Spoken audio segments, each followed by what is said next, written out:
In 1492, the Spanish arrived in the Americas when Christopher Columbus traversed the Atlantic and found land in the Caribbean. They are not sure where they are, so anybody they encounter they called Indians because they thought they were off the coast of India.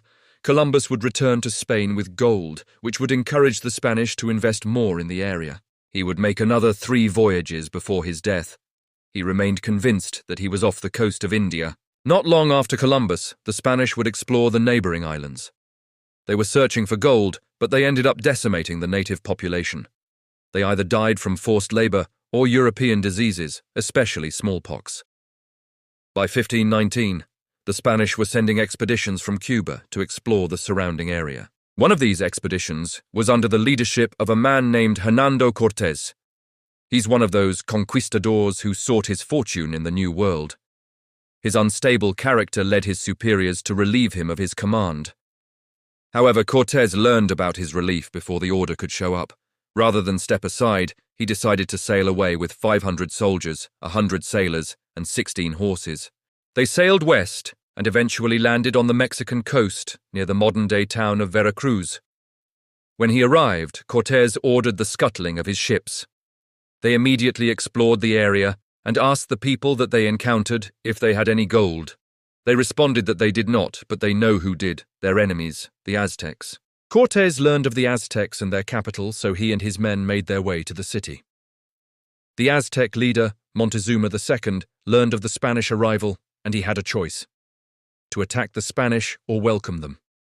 Attacking them would certainly have succeeded because the Spanish were so outnumbered, but doing so could invite more Spaniards. On top of that, legend has it that the Aztecs believed that Cortés had some sort of connection with one of their gods, Quetzalcoatl.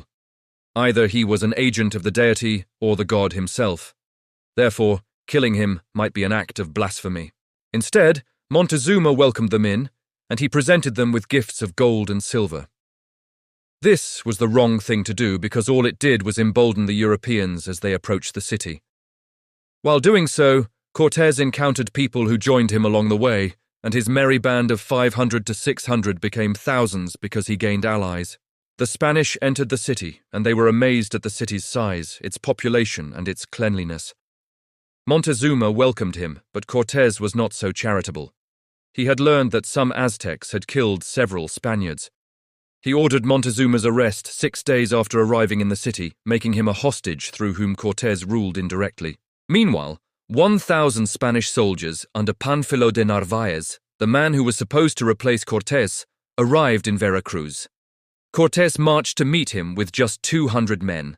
Even though Narváez had more troops, Cortés defeated him and convinced his rival's men to switch sides. Narváez lost an eye and ended up as Cortés's prisoner for 2 years. While Cortés was away, his lieutenant, Pedro de Alvarado, sparked a rebellion by attacking worshippers at the Great Temple during a festival. Tensions were already high with Montezuma under house arrest. Cortés quickly rushed back to the Aztec capital to try and calm things down.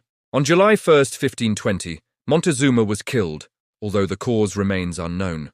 Spanish accounts claim that his own people had stoned him to death, while others claim the Spanish killed him because of his inability to quell the rebellion.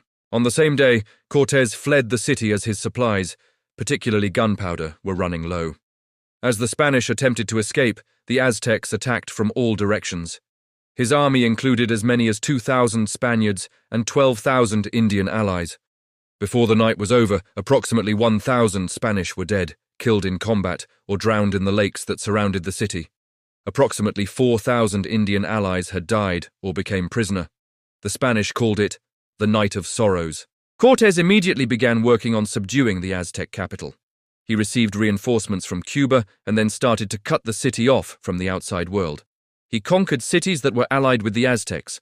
Cortés laid siege to the capital, and disease played an important part in the Spanish conquest. A smallpox outbreak hit the Aztecs hard, wiping out many leaders. From May to August 1521, the Spanish laid siege to the town, and after fierce fighting, the Aztecs finally gave in on August 13th. Around 100,000 Aztecs lost their lives fighting, and another 240,000 civilians were killed or captured.